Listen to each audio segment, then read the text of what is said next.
Merong isang sociologist na ang pangalan niya is Niklas Luhmann. Nakapagsulat siya ng 70 na books and 400 na papers.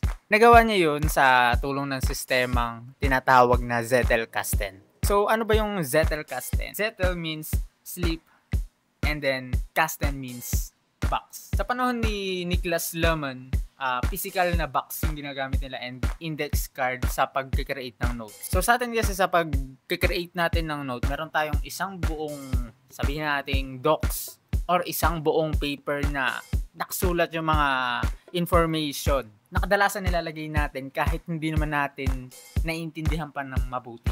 Dito sa Zettelkasten, ang concept nito is dapat yung notes natin are atomic. So ano ibig sabihin ng atomic? So ibig sabihin one note, one concept. So for example, sa finance, ilalagay mo doon compound interest. So what is compound interest? So isang concept lang siya. And then nagkaroon ka na naman ng panibagong concept. Doon naman tayo sa may productivity, atomic habits. Nakalagay din doon compound habits. So paresa lang may compound. So ibig sabihin, pwede natin silang i-link. So ito yung kagandahan ng Zettelkasten na system, which is nalilink natin yung bawat concept sa another concept. Ang dahilan kasi kaya tumitibay ang isang concept kapag nalink mo na siya sa isang bagay. So ibig sabihin, para siyang web. Imagine yung spider web. Mas matibay siya kapag mas maraming nakakonekta sa kanya. So ganun din sa note-taking system. So okay, maganda siya. Pero paano ba siya ginagawa? So meron tayong fleeting notes, literature notes, and permanent notes. So sa fleeting notes, ito yung mga brain dumps natin. Iyan yung mga random thoughts na kusa lang pumapasok sa isip natin kahit wala tayong binabasa. Like, pag nagsha-shower tayo, kapag naglalakad lang tayo randomly, kahit ano pa mang ginagawa mo na random na lang na biglang may pumasok na idea or kung ano pa man yan sa utak mo. Ako personally, gumagamit ako ng app na Todoist para maglagay ng mga fleeting or mga brain dumps ko. Like literally kahit anong thoughts na feeling ko magiging useful, nilalagay ko dun sa inbox ng Todoist ko. And then sa literature notes naman, ito ginagamit natin siya kapag nagbabasa tayo ng mga libro or articles. So, for example, nagbabasa ka ng libro, pero karamihan sinasabi, waste of time. Pero feeling ko, mas waste of time kapag hindi natin ginawa to. So for example, nagbabasa kang libro, Atomic Habits. Ilang pages yan? Sabihin natin nasa 300.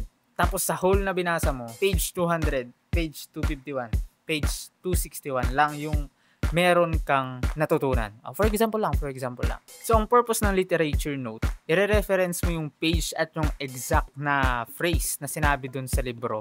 And then, sasabihin mo siya in your own words. So, anong purpose nun? Mafo-force ka into thinking more and mas tatatak siya sa'yo.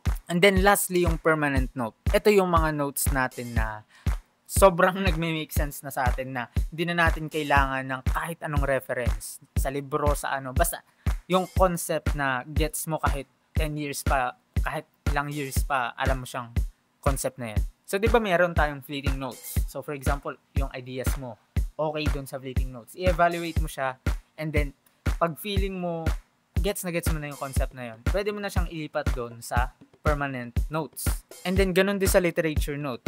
Pag meron ka ng concept na tingin mo gets mo na, pwede mo na siyang ilipat dun sa permanent note. So ito yung note na atomic. So ibig sabihin, one note, one concept. Hindi yung pagsasama-samahin mo silang lahat. Ngayon yung system na to mas convenient na siyang gawin. Unlike dati na literal na gumagamit sila ng box and yung index card para lang ma-implement tong sistema na to. And personally ako, ginagamit kong app dito para dito sa system na to is yung Obsidian na almost 2 weeks na akong nagta-trial and error kung ano yung best na workflow para sa akin. Kasi ang best na workflow para sa iyo is ikaw yung gumawa. Hindi yung makikinig ka doon sa mga guro na ito yung best, ito yung dapat mong gawin. Dapat guide lang sila doon sa system na gagawin mo para meron ka lang ideas at makakreate ka ng system na mag-work sa'yo. Pero kahit sinabi kong mas okay na ikaw ang gumawa, ipapakita ko pa rin yung system if ever na satisfied na ako. Kasi as of now, hindi pa talaga ako satisfied. Marami pang loopholes. Nahanapan ko pa ng better alternatives. So, papakita ko rin kung paano. Baka magkaroon din kayo ng idea and baka magamit nyo din.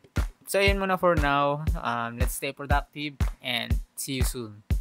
Peace.